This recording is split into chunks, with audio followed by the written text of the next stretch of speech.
Bem-vindo ao Broadcast Academy. Eu sou o Tom Jones e hoje nós vamos bater um super papo com o Josias e trocar ideias aqui de dificuldades dentro do setor, na liderança de equipes, na formação dos profissionais, né? O vídeo de hoje está imperdível, esse bate-papo que a gente espera que vocês gostem muito e por isso mesmo já deixa aquele like, já se inscreve no canal se você não é inscrito, compartilha nas suas redes sociais e bora pro vídeo.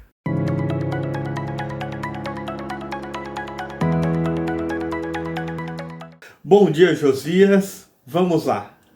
Então, a gente está aqui hoje para falar um pouco de cada coisa sobre o universo de tecnologia e broadcast de TV.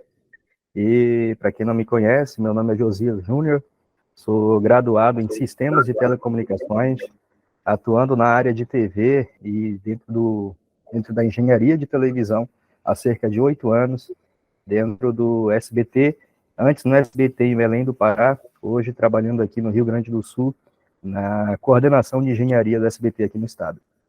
Muito bom aí, né? É muita experiência para contar. A gente vai ter muita ideia para trocar. Você sabe que estou fazendo uma pesquisa para um novo artigo que eu estou escrevendo sobre ProMPEG ou o FEC dentro do IP ali. E eu fazendo essa pesquisa, eu falei, vou procurar algum vídeo que tenha sobre isso. No YouTube tem de tudo, com certeza vai ter vídeo sobre isso. Cara, você acredita que não tem? Eu não achei nada sobre ProMPEG. É bem complicado isso. Eu acho que você fez um curso comigo, né, lá aquele curso de sistemas digitais, onde eu falo um pouco do ProMPEG, não é? Sim, a gente fala tudo mais, criação de sinais.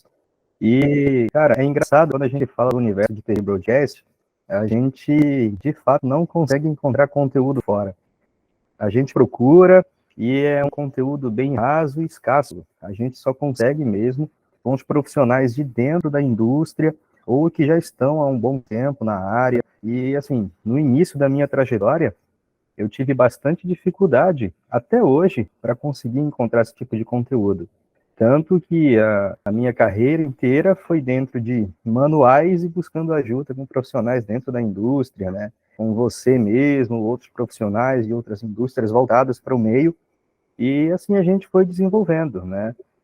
A gente precisa desse network, dessa parceria, porque a gente, quando tenta encontrar fora do universo de TV e broadcast, é bem difícil da gente conseguir.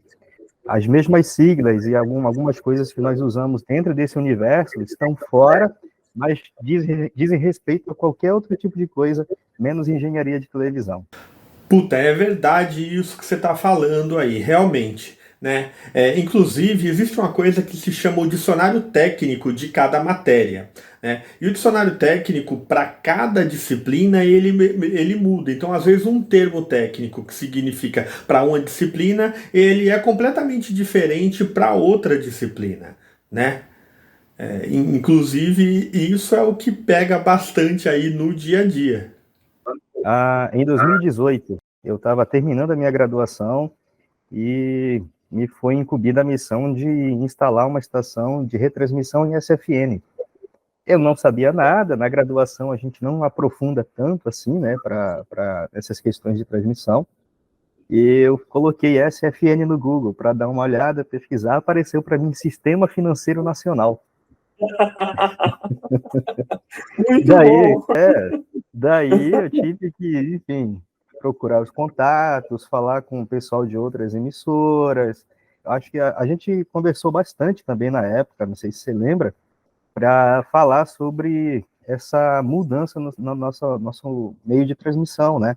A gente trabalhava em MFN com uma só estação de transmissão. Quando a gente precisou montar a rede, foi que a gente teve um primeiro contato ali em 2018 e a gente foi trabalhando. A partir daí foi que a gente foi percebendo, cara, é preciso que a gente tenha uma forma maior de divulgar os conceitos e os conteúdos de televisão. É bem complicado da gente encontrar esse tipo de conteúdo fora desse mercado. Então, assim, A minha visão dessa dificuldade começou desde lá atrás. Com o tempo a gente foi desenvolvendo, as coisas foram meio que mudando seus caminhos, eu saí mesmo a mão na massa, passei para a supervisão, hoje eu estou na coordenação de toda a parte de engenharia aqui dentro do SBT. Então, assim, o mundo vai tomando direções, às vezes, diferentes daquelas que a gente planeja no início do ano, por exemplo, né? Mas, assim, é sempre bom a gente continuar se atualizando, é importante, é necessário isso. Então, eu acho que, assim, a gente tem tudo para desenvolver aí um excelente trabalho, que a gente consiga tocar em frente isso daí, e óbvio, né, trazendo mais gente, tanto quem não é, assim, muito da área de broadcast, mas que possa se interessar e conhecer, porque é um mundo fantástico. Eu não imaginava trabalhar com esse tipo não imaginava seguir essa carreira, né? Se você me perguntasse há 8 anos atrás o que eu queria fazer, o que eu queria ser quando crescer, a minha vontade era ser eu queria fazer ciência da computação, mas, para ser sincero, eu não sei se eu estaria tão feliz hoje como eu estou agora, né, no desenvolver da minha carreira dentro do broadcast. Putz, é verdade, essa visão que você tem sobre treinamento, ela é realmente muito importante e no mercado não são todos que enxergam assim. Na verdade, até eu lembro de uma frase que eu acho até ela bem engraçada, mas é triste, que se diz o seguinte: se você acha caro o treinamento, se você acha caro a ignorância, se você acha caro o treinamento, imagine o preço da ignorância. Então as pessoas precisam ver realmente o treinamento das equipes como um investimento. É isso que o treinamento das equipes é. Ele é um investimento, porque o profissional no dia a dia ele tem que estar embasado, ele tem que estar preparado para poder solucionar problemas. Então não é possível treinar as pessoas em todos os tipos de problemas que surgem, mas é possível embasar elas para que elas se preparem para qualquer problema que surja. Então, por isso que o treinamento é muito importante. E ter essa visão de que o treinamento é um investimento, não é um gasto, ela é muito importante e isso daí eu concordo muito com você. Inclusive, esse é um dos fundamentos do Broadcast Academy, né? Ele trazer esses bate-papos aqui, essa troca de ideia, para poder o pessoal ver que, nossa, eles são gente como a gente, não é tudo ali fundamentado dentro de teorias. Nossa, isso daqui é muito teórico, eu nunca vou usar isso na minha vida. Não, né? Abrir essas discussões ali dentro do dia a dia, trazer depoimentos, perguntas. Eu digo que eu peço sempre para o pessoal fazer comentários, mandar perguntas, porque essas perguntas vão se tornar conteúdo dentro do canal, né? Que são perguntas que o cara está sofrendo ali no dia a dia. Então isso é muito importante. O Broadcast Academy nasce com esse conceito de tornar as coisas mais simples, tornar as coisas mais fáceis e discutir ali no dia a dia a luta que o pessoal de campo está fazendo, né? Tá certo? Quando a gente para pensar, por exemplo, quem está de fora do mercado e não tem muito a ver com tecnologia, vê o nome Broadcast Academy e já pensa logo que é um conteúdo muito técnico voltado só para profissional da área, mas não necessariamente. Assim, eu já assisti a primeira aula da série da Indústria 4.0 e, assim, se eu não soubesse nada sobre o tema, eu já estaria bem esclarecido com a introdução para eu começar agora a me aprofundar. Esse que é o interessante, a gente falar de forma clara, de forma didática, para que todo mundo possa entender da mesma forma, que é o que a gente tinha muita dificuldade de encontrar. Então, essa é a proposta, né, que a gente está tentando agora entregar e seguir dessa forma, divulgar mais o conteúdo dentro da área de engenharia de TV e broadcast, para que a gente consiga cada vez mais alavancar a indústria aqui dentro do Brasil e até fora. É engraçado que você comentou que a gente se conheceu ali nos estudos de SFN, né? E eu lembro de que um conceito muito difícil na época para poder entender era o conceito, quando a gente está falando ali de SFN, do intervalo de guarda, sobre a zona de intersecção, né? Quando os dois sinais do transmissor 1 e transmissor 2 se encontram, você tem ali a área de intersecção. E o intervalo de guarda, ele serve para proteger aquela área de intersecção onde os sinais se tornam interferentes ali. E isso eu lembro que levou um montão de tempo para poder entender isso, né? Que o intervalo de guarda, ele é um tempo de guarda que ele protege, né, os sinais, tornam os sinais perceptíveis ali dentro dessa zona de intersecção. Então isso foi uma coisa que levou muito tempo para poder entender. Quando a gente está tratando de SFN, a gente principalmente está tratando de quê? Se fosse no mundo analógico, seriam os sinais fantasmas, né? As reflexões são os fantasmas do mundo analógico, onde quando você está assistindo um jogo de futebol, tem duas bolas, tem dois juízes e campo ali. No sinal digital, ou ele funciona ou ele não funciona, é 0 ou 1. E o que faz ele funcionar é justamente o intervalo de guarda, que faz com que o sinal fique robusto a essas reflexões pelo quais ele passa dentro de um tempo limite. Então isso é muito importante e é um conceito que a gente leva muito tempo para aprender, né?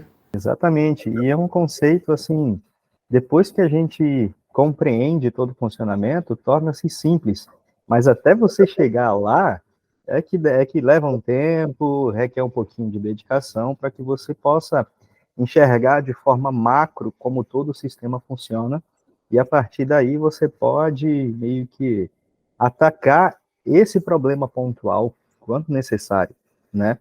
Quando a gente fala sobre transmissões em SFN, a gente pensa muito na telefonia celular, porque é onde a gente usa muita aplicação para isso, né? Desde o começo dessa tecnologia e tudo mais. Quando a gente traz para o mundo, para o universo de televisão, aí a gente começa a implementar outros conceitos próprios do sistema de transmissão aqui, e aí a gente começa a enxergar as coisas de forma diferente, né? Não sei se você sabe, mas assim, eu cheguei a participar, eu sou coautor de um artigo na área de análise de sinais eletromagnéticos na região metropolitana de Belém, baseado nos modelos de predição de transmissão, e a minha dissertação de trabalho de conclusão de curso também é baseado em medições de campo, digamos assim. Daí a gente fez uma análise de todo um sinal, publicou um artigo inicial para falar um pouco, fazer um estudo de caso, e depois a gente desenvolveu a tese com maior profundidade, né, e maior conceituação de todo o trabalho prático que a gente desenvolveu. E quando a gente, aplicando, olhando as duas coisas, e para falar de SFN, a gente percebe como é importante a gente enxergar o macro, para que a gente consiga, quando a gente tenha uma dificuldade, um problema acontecendo na rede, a gente consiga de forma mais fácil enxergar aquilo e resolvê-lo de forma mais rápida. Aí a gente entra numa outra frase que a gente diz, às vezes, você chama um técnico para resolver um problema do seu computador na sua casa, e ele leva 5 minutos para resolver, e você acha que ele não fez nada. Esquece de todo o tempo e dedicação que ele teve para estudar, aprender tudo que ele precisava para resolver o seu problema em 5 minutos. Essa história que você está me contando lembra muito uma anedota, mas ela é muito realista, né? De que chamam um engenheiro para poder arrumar uma máquina que tinha 1000 parafusos. né? Aí ele pega e aperta um parafuso e apresenta uma conta de $1.000. Aí o cara olha para aquela conta abismado e fala: você está me cobrando $1.000 para apertar um parafuso? Não, eu não tô te cobrando $1.000 por um parafuso. Um parafuso eu te cobro $1. Os outros 999 é por saber qual parafuso apertar. Então é muito isso que você está dizendo aí, né? É isso que, assim, a gente procura disseminar. Quando qualquer equipe que eu tenha, pela qual eu seja responsável para gerir e para guiar, digamos assim, eu gosto de trabalhar dessa forma. Mostrar que a gente precisa enxergar, pelo menos conceitualmente, o projeto de forma macro, para que a gente consiga pontualmente atacar os devidos problemas e resolver o que a gente tem que resolver. Óbvio que cada um dentro dessas equipes, né, tem uma afinidade com um determinado setor, com uma determinada área. Alguns estão mais voltados para TI, para desenvolvimento de software e aplicações, outros partem para manutenção, outros para transmissão, enfim. Mas se a gente conseguir desenvolver dentro dessas equipes essa visão macro, essa visão do todo de forma geral, a gente consegue ampliar e melhorar a qualidade também dos nossos resultados, no fim das contas, né? Então, é fundamental. Isso que você está falando sobre essa capacidade, né, de colocar as pessoas no lugar certo, direcionar elas ali e enxergar, isso tem um nome para o pessoal que está nos assistindo aí, nos acompanhando, um termo novo talvez, chamado de nexialista. Esse termo ele surge ali na década de 60 num livro de ficção científica, né, essas coisas de ficção científica, onde tem uma nave, ela está ali cruzando o universo, obviamente, como sempre, para poder salvar a Terra, e tem especialistas de todo o tipo dentro da nave.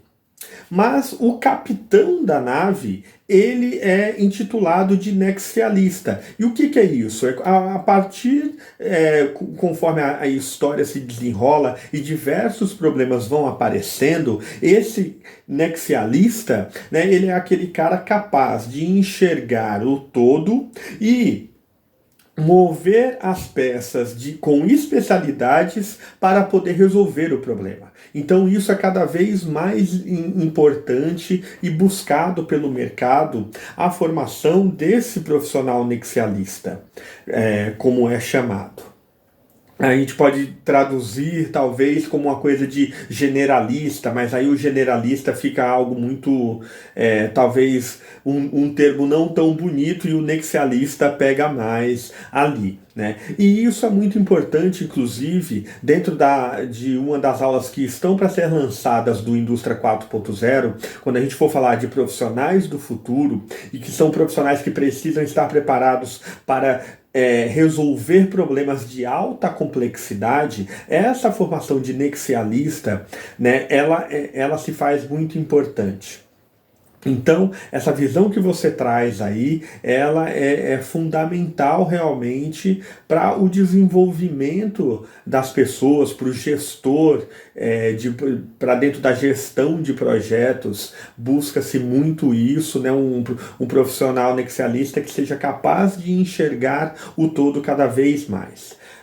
Durante as aulas que eu ministro, eu sempre procuro fundamentar muito bem teoricamente toda a matéria que a gente está vendo, e sempre a gente vai ver pinceladas ou toques que dizem o seguinte: olha, a matéria que nós estamos, ela leva a gente para esse lado, mas tem esse outro tópico aqui, como se fosse um dever de casa, né, que vai levar você muito mais adiante, né? Então, trazer esses princípios dentro da aula também são importantes, porque você vai formando o pessoal com uma base dentro de um tema, mas também abre os olhos deles para outros temas que existem. Então é por isso que eu sempre trago muito normas, né? Deixo papers escritos. É fundamental que, para se tornar um nexialista, você leia de tudo, né? Tenha uma grande bagagem. Isso é bem importante. Com certeza, é fundamental. você se destaca sendo, né, forma, porque você enxerga o todo. E fica mais fácil de você resolver o que seja pontual e necessário naquele momento, né? Agora, Tom, ainda voltando agora ao tema de SFN, me surgiu aqui uma dúvida, que talvez seja uma dúvida do público em geral. E daí, esses dias eu estava conversando com um dos técnicos de retransmissão, e o que você me diz, assim, basicamente, da diferença entre redes SFN estática e dinâmica? Cada uma tem a sua aplicação, mas se a gente for falar do conceito, assim, voltar para a parte mais histórica, primeiro, no surgimento das redes, a gente começou a trabalhar com SFN estática, porque era o que tínhamos naquele momento, e com o desenvolver da tecnologia, a gente conseguiu fazer as redes dinâmicas, com um cálculo dinâmico de processamento e tudo mais. E não seria mais seguro a gente trabalhar só com SFNs dinâmicas? O que a gente tem de principais pontos entre uma e outra que a gente consiga fazer essa diferença? Cara, muito importante essa sua pergunta, muito legal. Deixa eu conceituar um pouco do que é a SFN, antes da gente falar da diferença da SFN dinâmica e estática, que é uma coisa que realmente pega muito para todo mundo. Mas primeiro existe ali um grande conceito dentro da SFN, as 3 leis da SFN, a gente pode dizer assim, que é o seguinte. Primeiro, que ele deve ser o mesmo BTS. E aí eu faço uma brincadeira, né, que eu digo que é o BTS mãe. Por que é o BTS mãe? Porque mãe a gente só tem uma, né? Então você só pode ter um BTS. Depois, o sinal dentro dessa SFN, ele precisa ser enviado, transmitido no mesmo tempo e no mesmo bit. No mesmo tempo, todo mundo entende de forma fácil, né? Sincronizado. E no mesmo bit é que pega mais a compreensão para as pessoas. Quando a gente fala no mesmo bit, é que o mesmo conteúdo tem que estar dentro. Porque muitas vezes a gente encontra algumas coisas pelo meio do caminho do tipo assim: eu tenho ali uma SFN com 3 transmissores, né? O A, o B e o C. Mas eu queria que o B tivesse o canal virtual 10. O A e o C pode ficar com um 20. Né? E aí, isso é do que a gente está falando que não pode ser feito. Né? Não é o mesmo bit. E aí vem alguns, às vezes, falar assim, argumentar: mas eu troquei, não aconteceu nada, continuou misturado e tal. Bom, não aconteceu nada porque você não está olhando a degradação da sua constelação.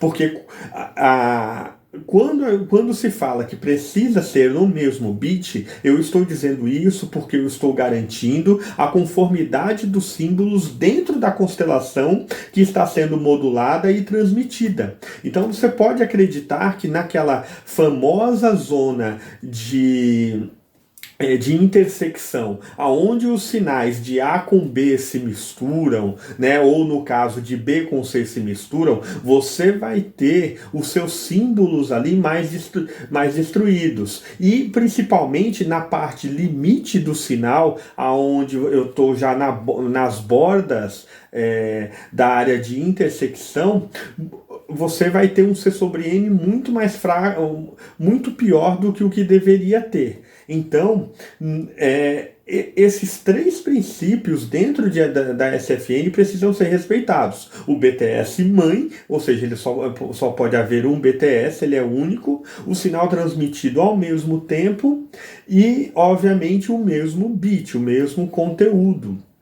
Em todos os sentidos. Então, explicado isso, a gente começa agora a poder falar sobre a SFN estática e a SFN dinâmica. A estática, ela nasce de um conceito do seguinte: imagina que agora a gente vai levar esse sinal, o BTS mãe, para uma outra estação, vamos conduzir ela ali por um meio de IP, né? Então a gente vai passar por um switch, vai chegar isso lá até o próximo transmissor, e esse switch tem um delay. A hora que eu estou fazendo o meu cálculo de máximo delay de rede, que isso tem que ser entregue lá para o transmissor, eu vou contabilizar o cálculo de processamento que esse switch no meio do caminho fez isso. Assim, da mesma forma, né, que o meu máximo delay de rede vai precisar prever também o switch que depois vai falar de B para C lá na última ponta, no nosso caso de exemplo aqui. Então, eu tenho um delay conhecido e ele é jogado para dentro da rede, do sistema e contabilizado ali. Muito bem. Com o passar do tempo, ou se esse equipamento, se esse switch sofrer um problema e eu trocar por outro, o que vai acontecer numa SFN estática, como se diz? Eu tenho que recalcular esse delay de rede. O meu máximo delay de rede, ele mudou. Ou ele ficou maior ou ele ficou menor, dependendo da qualidade ou do poder de processamento que esse novo switch entrou no meio do caminho, né? Quando vem as redes dinâmicas, né, a tecnologia com rede dinâmica, o que eu estou fazendo? Eu faço a brincadeira de que todo mundo que fez faculdade, sempre na sala de aula, tinha um japonesinho muito bom de conta, muito bom de matemática. Então a gente incorpora esse japonesinho para dentro do nosso sistema e automaticamente, né, os cálculos de delay de toda a rede são computadorizados, são contabilizados e enviados diretamente para o transmissor. Então, a hora que eu troco esse switch por qualquer motivo que seja, automaticamente o sistema que é dinâmico pré-estabelece uma velocidade, né, em que incorpora-se o máximo delay disso e é informado ao transmissor se eu estou próximo do meu máximo delay ou não. Porque muitas vezes o que acontecia quando você tinha que trocar um equipamento ou qualquer coisa do tipo, era o quê? O máximo delay de rede ele era mantido, aquele equipamento era pior que o outro, então ele tinha um processamento maior, consumia mais do processamento de rede, nisso e o meu máximo delay acabava estourando. E estourava onde isso? Estourava sempre no fabricante. Ninguém nunca lembrava que foi o problema do switch, que as redes estavam estáticas e que o problema mudava, né? Sempre o problema vinha para o lado do fabricante do transmissor em si e tal. Então, é isso.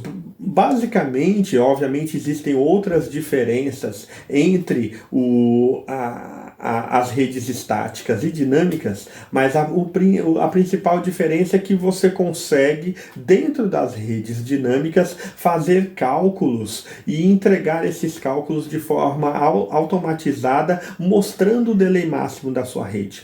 Isso é importante até, e aí no curso de Desmistificando SFNs, a gente faz esses cálculos, a gente aprende, por exemplo, uma coisa chamada de buffer delay, porque o buffer delay é o responsável pelos transmissores preencherem o sinal de BTS no excitador e poder soltar o RF lá. Se esse buffer delay esvazia ou é preenchido demais, então, o que acontece? Você tem o famoso BTS error, né? O SFN error, esses tipos de coisa que são erros que a gente não quer ouvir nunca mais, não quer ver de maneira nenhuma. Cara, e isso dá uma dor de cabeça que você não imagina quando você está em campo para resolver. É verdade. Mas eles são oriundos disso. Então, no curso de SFN Desmistificando os SFMs, a gente aprende a calcular isso e a ver como é que está sendo a minha expansão da minha rede através do buffer delay. Obviamente, diversos fabricantes dão nomes diferentes, mas a gente faz no curso cálculos com transmissores diferentes também, com diferentes interfaces, para poder aprender a ler isso, que é muito importante no dia a dia, você entender que de repente você trocou um equipamento de rede, né, ou aumentou uma rota, ou trocou um transmissor, todo o teu processamento ele é recalculado dinamicamente e às vezes você vai para a margem do seu máximo delay. Então, isso é bem importante. Então, hoje você compra transmissores, ele já vem com as duas opções de rede, né? Você pode trabalhar tanto estático quanto dinâmico, depende da tua aplicação, da forma como você queira trabalhar e executar, de fato, a tua rede ali naquela área onde você quer transmitir. No mais, assim, por que é importante a gente ainda martelando nessa ideia de divulgação de conteúdo? Quando eu comecei a fazer, a trabalhar com transmissão, eu tive que aprender com manual e perguntando para colegas, parceiros. Depois que a rede estava pronta, foi que eu consegui fazer um treinamento, foi que eu consegui encontrar conteúdo mais específico e tudo mais. Mas antes disso, eu tive que me esforçar e aprender na prática como que as coisas funcionavam, para depois entender a conceituação. Então, eu fiz meio que um caminho que talvez a maioria a maioria dos engenheiros no passado, dos técnicos de broadcast, de televisão, fizeram, né? Primeiro aprenderam como funciona, a operar, a colocar as coisas para funcionar, para depois entender o porquê daquilo, né? Então, assim, é de suma importância que a gente consiga divulgar esse conteúdo, mostrar como as coisas funcionam, até para tornar a jornada de quem está chegando agora mais fácil também, um caminho mais concreto por onde eles devam seguir e mais assertivo para que os resultados sejam sempre os melhores possíveis, né? Cara, isso que você está falando é muita verdade. A gente tem que olhar também para o sentido de que a gente tem um legado analógico. E aí, quando eu falo analógico, não é porque a gente está tratando de TV digital, de streaming, não. Mas é o legado analógico da formação que a gente tem de alguma base das nossas equipes técnicas hoje, que elas vêm ainda da TV analógica, da TV com tubo. É algo até semelhante, por exemplo, ali com o Fusca, né? A gente diz que o Fusca, se você arruma ele até com um arame, né? Amarra um arame ali e ele sai andando. A mesma coisa era para os transmissores analógicos também. E a gente tinha equipamentos analógicos que hoje não resolvem mais. Equipamentos de medição digital, eles também precisam ser digitais, né? E aí, nesse sentido, é que vem a capacitação da equipe para a gente poder fazer essa quebra de paradigma de que há uma mudança de conceito na forma também de resolver o problema, como tinha dito, de uma entender o todo antes de ir lá sair fazendo, né? Essa visão nexialista para o técnico, ela é bastante importante, de olhar todo o problema para poder ir, porque hoje a complexidade dos equipamentos é muito grande, você não consegue mais, por exemplo, trocar lá uma válvula e a coisa continuar funcionando. Hoje não é mais assim. Hoje a gente tem placas de 4, 5, até 7 layers de camadas, né? E aquele componente que está com defeito, ele conversa com todos esses layers da placa. Então você praticamente tem que trocar a placa toda só por causa de um componente, de um microchip, alguma coisa nesse sentido assim. Então essa visão e essa quebra de paradigma, ela é muito importante, né? Porque para fazer essas trocas que se faziam em campo antigamente, né, de transistores, de capacitores e tal, hoje é bem mais difícil de fazer. Talvez em uma fonte, alguma coisa assim você até consiga. Eu sou um profissional já formado nessa área, esse meio de transição entre o analógico e o digital.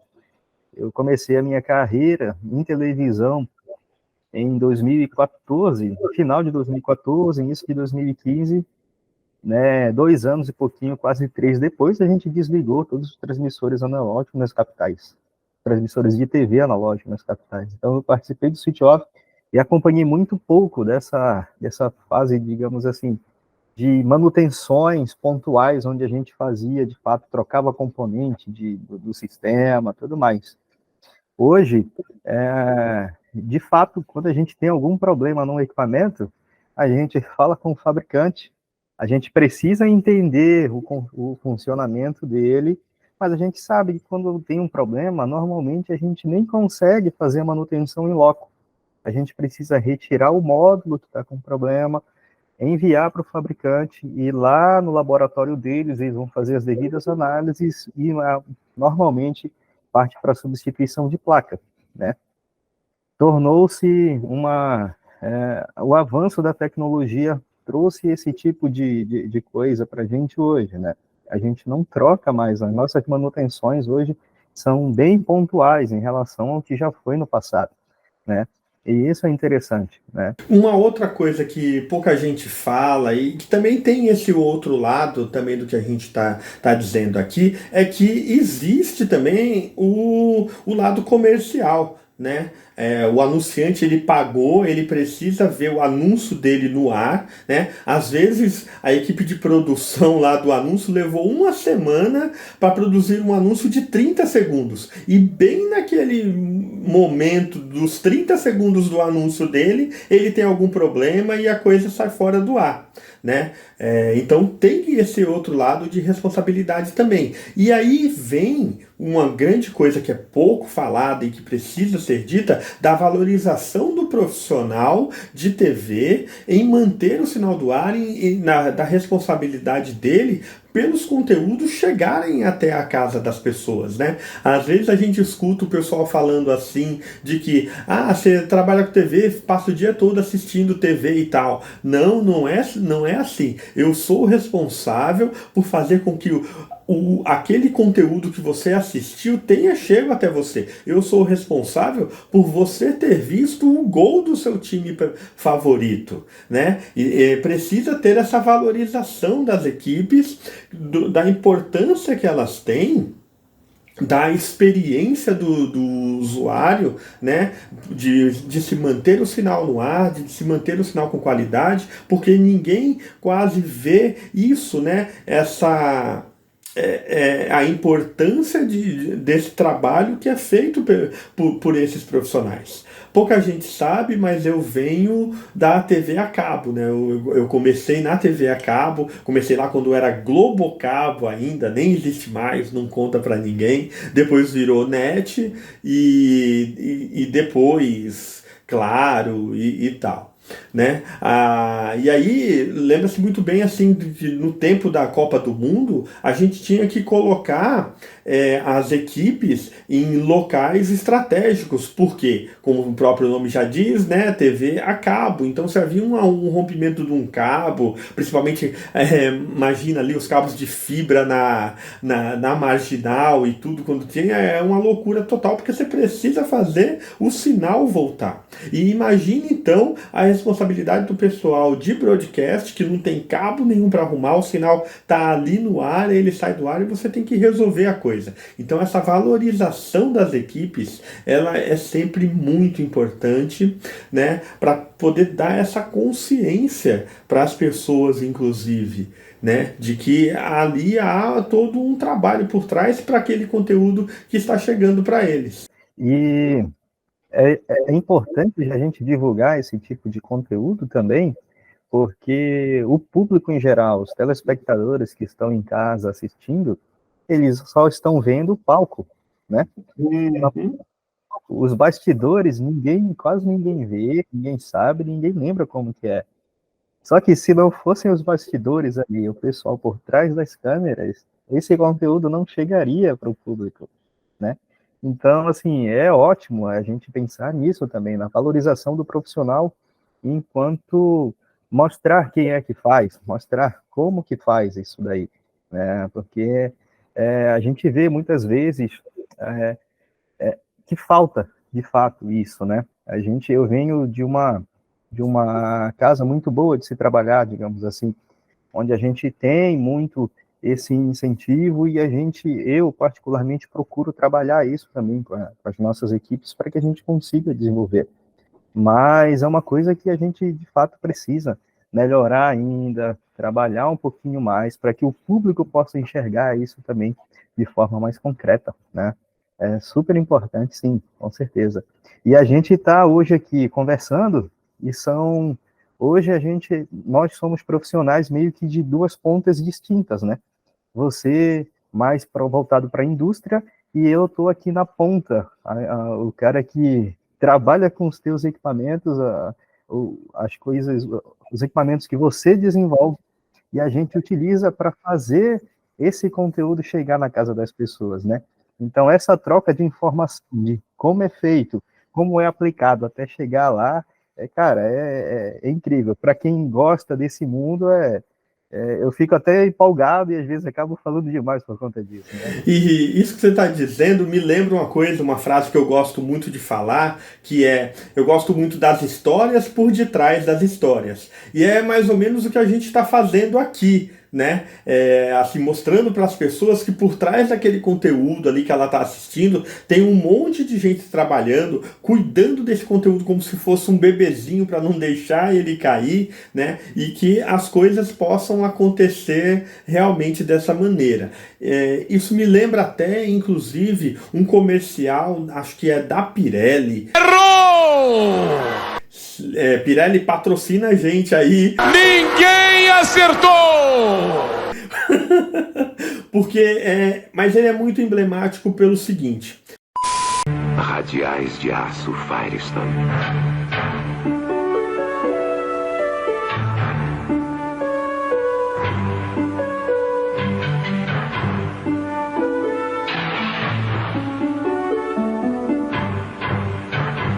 Firestone, porque há momentos em que a última coisa que você vai lembrar é que existem pneus. A vida roda melhor no Firestone.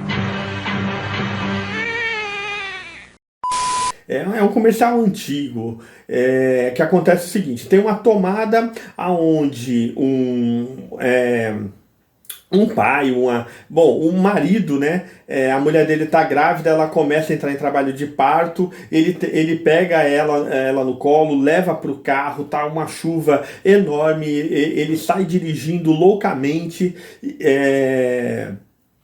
pelas ruas, chega até o hospital, leva a mulher para dentro do hospital e eles têm o bebê e é aquele momento muito bonito e tudo, e o comercial fecha no pneu, todo molhado, todo sujo, né, ali. E o que foi responsável por trazer eles, né, por todo aquele percurso, por toda aquela loucura, naquele momento eles nem lembraram disso, porque obviamente muito mais importante era o momento do parto, aconteceu só por causa do pneu que está ali. E assim são também com essas equipes, né? As equipes de manutenção, as equipes que estão por trás e que ninguém lembra delas ou que ninguém as vê, mas tem um trabalho super importante que tem que ser cada vez mais valorizado, porque eles é que são os responsáveis da gente ter histórias por detrás das histórias. Essa experiência que você teve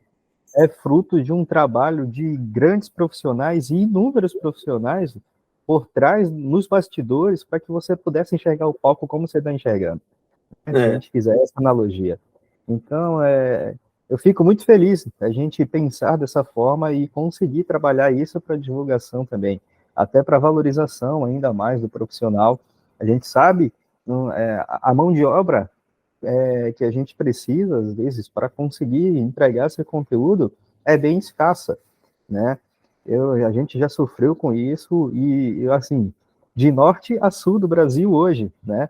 Eu trabalhava lá em Belém do Pará, hoje a gente está aqui no sul e a gente sofre das mesmas dores.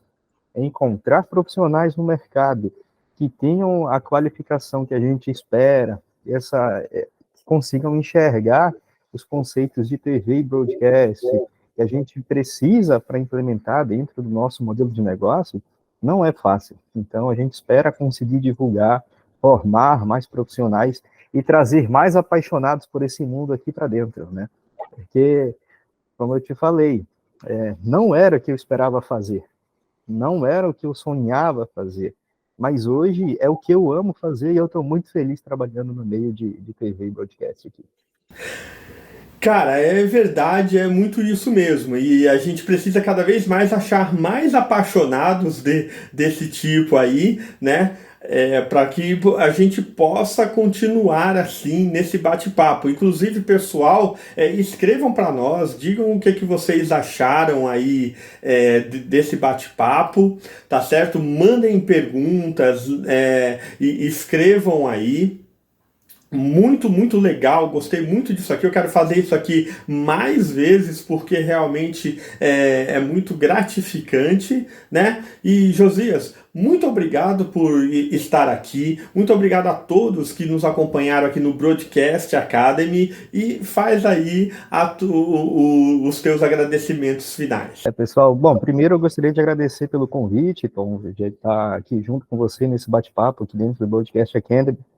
Espero que a gente possa repetir, sim, novos bate-papos, outros conteúdos, que a gente consiga fazer isso de forma descontraída e um pouquinho técnica também dentro do nosso modelo de negócio. E vamos seguindo. Pessoal que está assistindo, que tiver dúvida, deixa um comentário aí para a gente, se inscreve no canal, siga a gente nas redes sociais e até a próxima.